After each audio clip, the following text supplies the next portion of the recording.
So Neil, you're not a climate scientist, but you're a very distinguished scientist and astrophysicist.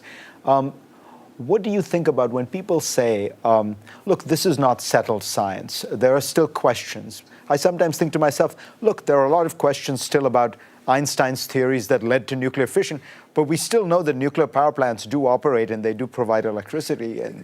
So what's happening here is there are people who have cultural, political, religious, economic philosophies that they then invoke when they want to cherry pick one scientific result or another. You can find a scientific paper that says practically anything. And the press, which I count you as part of, the press will sometimes find a single paper and say, oh, here's a new truth. Mm-hmm. If this study holds it, but an emergent scientific truth, for it to become an objective truth, a truth that is true whether or not you believe in it, it requires more than one scientific paper. It requires a whole system of people's research, all leaning in the same direction, all pointing to the same consequences. That's what we have with climate change as induced by human conduct. This is a known correspondence.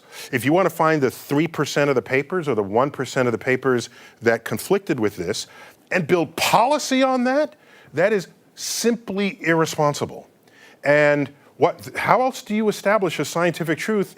Not by looking at the consensus of scientific experiments and scientific observations. Abraham Lincoln, the first Republican president, signed into law in 1963, a year when he had important things to be thinking about. He signed into law the National Academy of Sciences because he knew that science mattered and should matter in governance. And you know, we build our cities on the basis of science. When we fall ill, we don't go to the local witch doctor. Right. We go to a doctor, even though all of that science is still, there are advances going to be made. None of it is settled in the sense. Well, so you know what is settled? You know what is settled? Settled science is the science that has come out of large bodies of research that all agree. Right. When you see scientists arguing, and I tweeted, I said, if you think scientists want to always agree with one another, you've never been to a scientific conference because people are duking it out. But what are they fighting over? Not the settled science that's been in the books.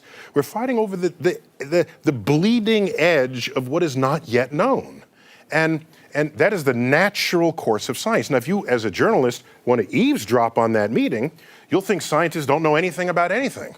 But it's the body of knowledge that is accumulated over the decades that precedes this that becomes the canon of what, if you're going to base policy and legislation on, that's what you should be thinking about. So you would say this is a moment to listen to climate science. I think this 50 inches of, I can't even picture 50, how many raindrops is that? 50 inches of rain in Houston. This is a shot across our bow. A hurricane the width of Florida going up the center of Florida. These are shots across our bow.